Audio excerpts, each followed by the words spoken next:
Hello, my name is Kassandra Klein. I'm a student at Fresno Pacific University and I am representing the California Zeta chapter. The title of my presentation is Delicious Girl, What a Treat! Representations of Women and the Reinforcement of Male-Dependent Roles in Popular Children's Literature. Enjoy.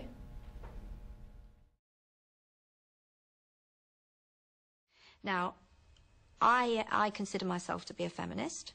And I'd always wanted to show that just because a woman has made a choice, a free choice, to say, well, I'm going to raise my family and that's going to be my choice. I may go back to a career, I may have a career part-time, but that's my choice. Doesn't mean that that's all she can do. Hermione Granger's character is often celebrated as a modern-day feminist icon. Against this, I claim Hermione reasserts century-old gender norms and roles that limit women to a life of motherhood, even though feminism has drastically evolved and redefined roles for women over the past century. This paper explores the ways that children's literature limits imaginative roles for young women by defining what counts as an acceptable gender performance. Early 20th century children's literature encouraged young women to adhere to traditional male-dependent gender roles that upheld the culture of male authority, a trend reinforced well into the present. Specifically, I argue that two characters, Wendy Darling from J.M. Barrie's Peter and Wendy and Hermione Granger from J.K. Rowling's Harry Potter and the Deathly Hallows, validate the idea that good women axiomatically assume male-dependent roles as mothers and wives. Just as Wendy Darling establishes the late Victorian cultural values of domesticity and maternity as performative standards for women, Hermione Granger reinforces those same traditional roles nearly 100 years later, despite the leaps made in feminism over the past century. Drawing from Judith Butler, I demonstrate how these novels construct an image of proper gender that socializes young women into the roles of mothers and wives, imposing the expectation that young female readers submit to male authority. In Peter and Wendy, motherhood is presented as the greatest desire for a young woman like Wendy. This is understandable, given that this novel was written at the close of the Victorian period, which highlighted maternity and domesticity for women.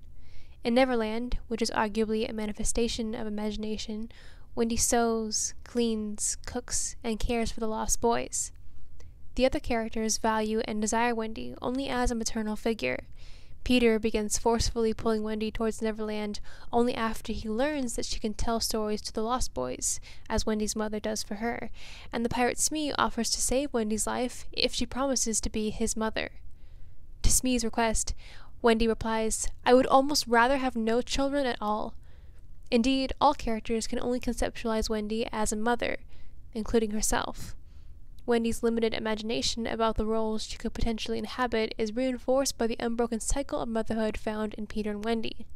The text suggests that Mrs. Darling met Peter when she was a girl, traveled to Neverland, and played the role of Peter's mother. Furthermore, Wendy's daughter, granddaughter, and presumably future generations all play the role of Peter's mother. The novel famously concludes, "Jane is now a common grown-up, with a daughter called Margaret, and every spring cleaning time, except when he forgets, Peter comes for Margaret and takes her to Neverland, where she tells him stories about himself, to which he listens eagerly.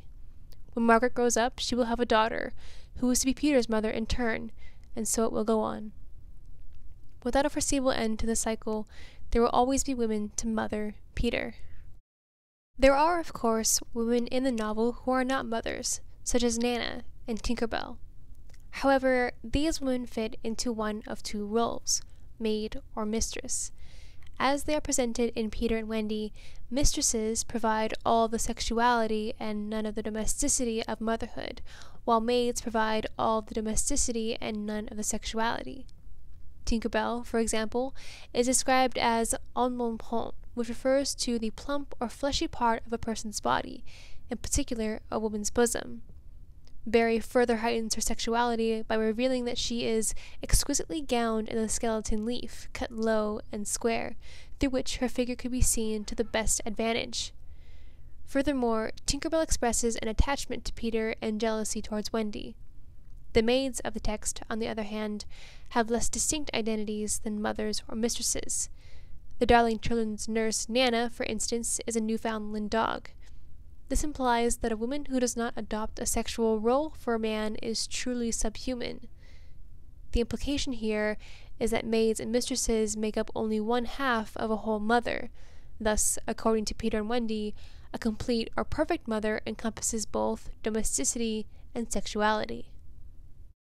Children's literature at the end of the 20th century has only slightly deviated from the framework established by Peter and Wendy, a troubling notion, given that the 20th century is marked by 3 distinct feminist waves, all of which sought to expand the definition of womanhood.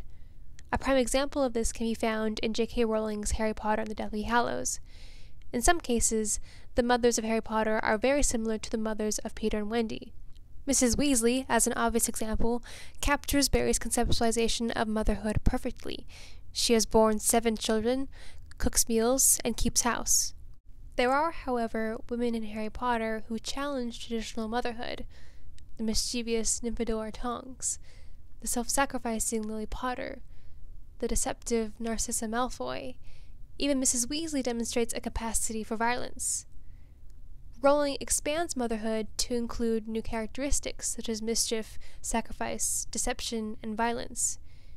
Yet, while there may be added complexity to Rowling's women, they are still bound to the context of motherhood. But these women are not the characters with whom the readers are supposed to identify. Rather, Hermione Granger's role as main female protagonist encourages young female readers to identify with her. Yet, even as the main female protagonist, Hermione orbits the male leads of the text. Perhaps most notably, Hermione elevates Ron's social standing. For instance, when Neville mentions that the room of requirement doesn't create food, Ron replies, "Yeah, well, food's one of the 5 exemptions to Gamp's law of elemental transfiguration," to general astonishment. Earlier in the book, Hermione recited this precise fact to Ron. Ron has evidently learned from Hermione, but he gives her no credit.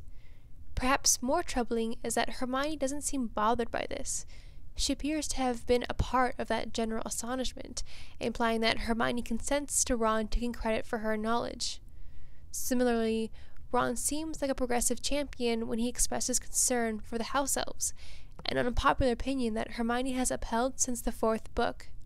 Later in the text, Ron extends empowerment to Hermione when he lets Hermione destroy the Hufflepuff Horcrux, stating, "Hermione stabbed it. Thought she should. She hasn't had the pleasure yet." In these instances, Ron uses his male power and privilege to enable Hermione in her pursuits. But the irony is that Hermione makes Ron look good, and Ron looks even better by empowering Hermione. Ron not only looks good within the world of the text, the general astonishment of the other characters, but also in the real-life world of the readers. We are tempted to praise Ron as a male model of feminism. The readers are swept away by Ron's benevolence just as Hermione is. As with Rowling's female readers, Hermione enters womanhood as the novel progresses through the realization of her sexuality. Early in the novel, she is catcalled from across the street. Later, Fenrir Greyback expresses an implicit salacious desire for Hermione when he comments, "Delicious girl, what a treat. I do enjoy the softness of the skin." His interactions with Hermione suggest that he intends to rape her, evidenced by his grunt of pleasure when he is told to take Hermione away. Hermione is resistant to the catcalls and Fenrir's lasciviousness, but she is receptive to Ron's attention, such as when she smiles at his compliment upon her appearance during Bill and Fleur's wedding. In other words, she is willing to accept her sexualization by a man if that man is also a potential husband and a father. By the epilogue, Hermione is fully realized as a domestic and sexual figure, having married Ron and borne Hugo and Rose. Thus, Hermione is prepped and primed for motherhood in the traditional mold represented by Wendy Darling. It may be easier to grasp the problematic nature of these texts and the representation of motherhood through the intersection of 2 influential literary theories, Judith Butler's gender performativity and Jacqueline Rose's claim that children's literature is impossible. Jacqueline Rose, author of The Case of Peter Pan, or The Impossibility of Children's Fiction, argues that children's fiction is impossible because adults are the ones producing the text, and children are the ones receiving the text. Thus, children's fiction builds an image of the child inside the book, in order to secure the child who is outside the book, the one who does not come so easily within its grasp. children's fiction is the product of adults' desires to impose an image or idea of youth onto its readers. The imposition of images connects to the notion of gender performativity. Judith Butler claims that gender is performative in the sense that the essence or identity that they otherwise purport to express are fabrications manufactured and sustained through corporeal signs and other discursive means. Elsewhere, Butler clarifies gender is performative in that it produces a series of effects, meaning that every action, choice, communication, etc. creates a consolidated image of gender. Taken together, these children's books produce a gender that only seeks motherhood. According to Peter and Wendy, if a young woman were to be like Wendy, she would be tidy, attentive, gentle, and motherly. Harry Potter does this as well, but much more subtly. Hermione is reduced into a role that is centered on the male leads of the novel, effectively preparing her for a life as a wife and mother. Young women who read these novels are thus conditioned to the idea that if they seek to be like these female protagonists, they are ultimately bound for motherhood as well. These representations become even more problematic because they teach their young female audience that their future is male dependent. Becoming a wife and mother is not problematic in and of itself. What is problematic is that these novels imply motherhood means becoming a woman who is ultimately destined to spend her life catering to a man's sexual and domestic desires. This construction of motherhood is especially problematic because it erodes the character's agency in choosing to become mothers. Had these novels simply given the indication that these women had multiple options for their lives and chose to enter motherhood according to their own agency, these novels would be less problematic. But Wendy and Hermione lack both the options and the agency. By the end of their novels, their path to a life of tending to a man's needs becomes inevitable. These two novels of popular fiction stand as bookends to the 20th century, giving us an idea of the change in gender representations that has occurred over the past century. Yet, even by the end of the 20th century, we continue to see problematic representations of women. But since these novels are so famous and enjoyable, is a critical analysis of gender even necessary? I think so. As Elizabeth Heilman writes, gender representations, like other forms of cultural ideology, both obscure and justify oppressive practices. Subscribing to stereotypical gender representations of innocent children's literature gives power to these oppressive practices. The fact that we are swept away by these novels should be troubling. It suggests that we have grown comfortable with antiquated ideas, and that we agree with them. We find comfort and pleasure in the existing stereotypes and authorities. If what we seek is to challenge these stereotypes and authorities, then we should seek those novels, songs, paintings, and other forms of art that make us uncomfortable, make us squirm. As Susan Sontag once wrote, real art makes us nervous.